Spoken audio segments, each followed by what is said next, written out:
improve-nya ada dari pas reading udah banyak banget, jadi akhirnya ngerubah lagi skrip karena ada masukan tambahan di sini, ini gini aja gitu.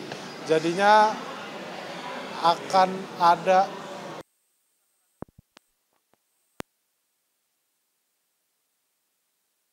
setnya, udah ngelihat situasinya seperti apa, kadang ada aja masukan-masukannya gitu. Gimana kalau gini aja, gimana kalau gini aja gitu.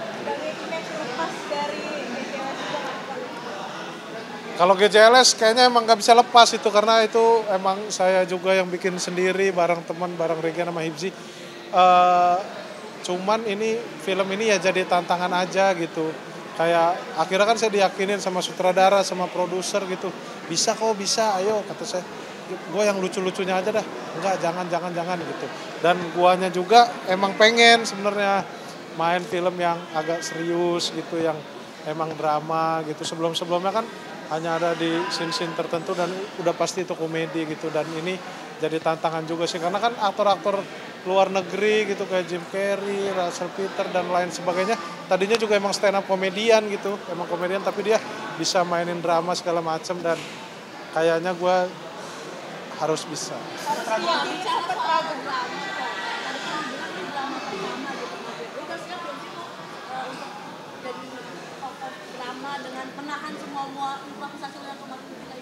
Ya sebenarnya sangat siap gitu, cuman kadang otak-otak liar dalam berkomedi ini selalu ada. Untung di situasi banyak karakter-karakter yang bisa gue tumpahkan gitu, jadinya kayak ada karakter Dodit, karakter Dana, karakter Arafa dan lain-lain.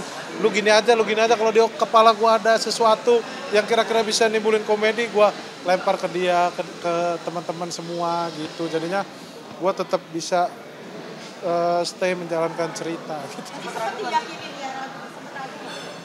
Awalnya ragu banget gitu. Maksudnya sayang gitu, ini film juga drama komedi, kenapa gua jadi orang yang berdramanya gitu, kenapa nggak cari aktor beneran, gua main di komedi-komedinya aja gitu. Cuman dari tim semua, dari David, komedi konsultannya, director, produsernya gitu, kayaknya bisa gitu. Ya udah.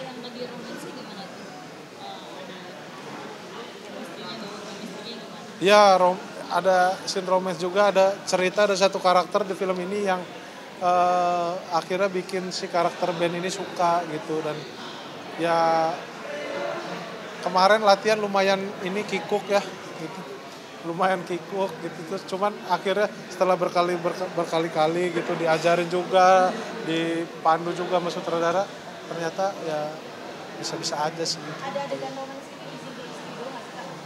Izin saya. Yang aku ada adegan romance nih gitu. Wah, nggak mungkin lah gitu. Dia aja kepercaya. Beneran gitu. Cuman romance-nya masih batas aman lah, nggak yang sampai gimana banget gitu. Jadi dari istri sendiri ada batasan-batasan nggak sih Kak? Actingnya kalau lagi. Kayaknya istri gue tuh termasuk orang yang santai gitu, apalagi kalau udah kerjaan, jadi profesional aja gitu. Di film sebelumnya kan parah banget itu. Gitu, masih aman-aman aja gitu.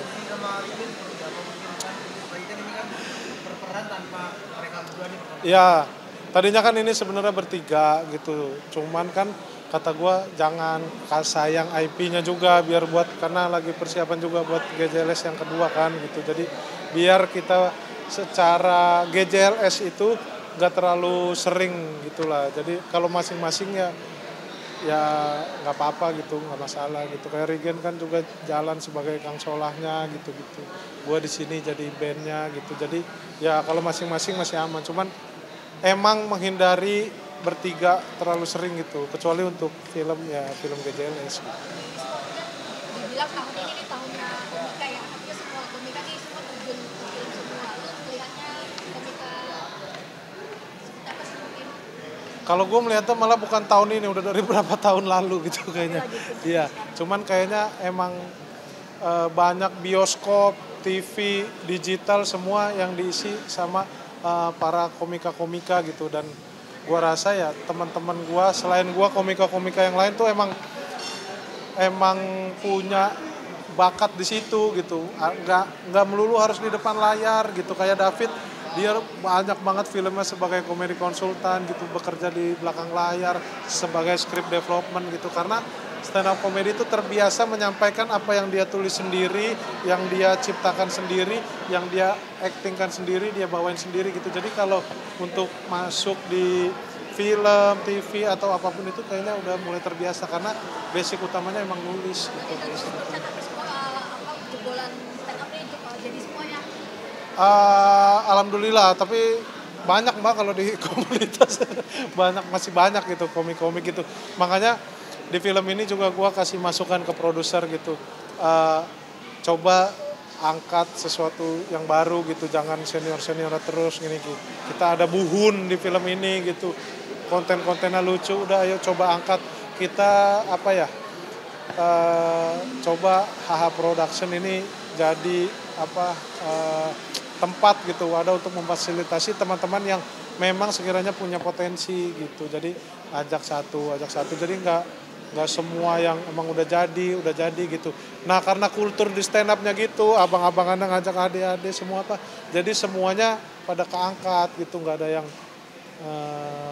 ngerasa paling tinggi sendiri, paling hebat sendiri gitu.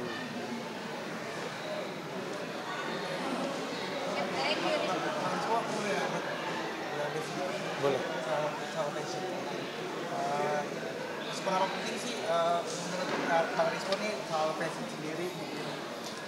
Fashion buat gua hampir nggak terlalu gimana-gimana gitu. Gua pakai bukan yang menurut orang bagus, tapi yang gua pakai itu nyaman gitu. Kadang lu aneh, lu celananya gini, masa bajunya gini.